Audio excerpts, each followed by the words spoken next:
Pituวัยรุ่นชัยยะ ta tia cơn gió duyên gió của nhau là cô nói lu có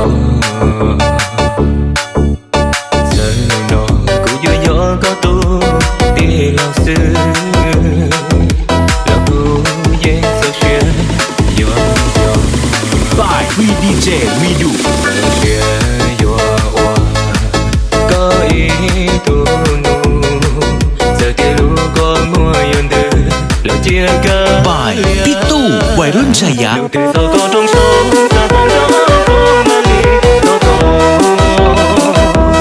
vốn con mong có cho mua nên đó mong điều từ ở con mong ta phong gió có mang đi có cho con cho con này lấy mua điều từ sau có trong số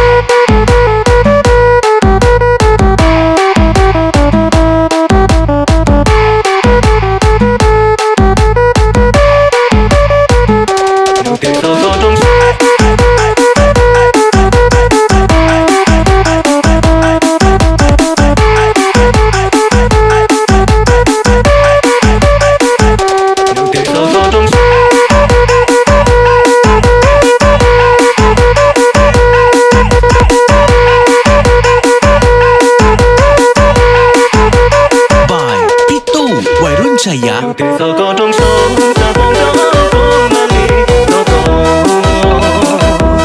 vốn con mong có cho mua nên đó mong điều từ ở con mong ta phong gió có mang đi có cho con này lấy mua by Pitu วัยรุ่นชัยยะ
WeDo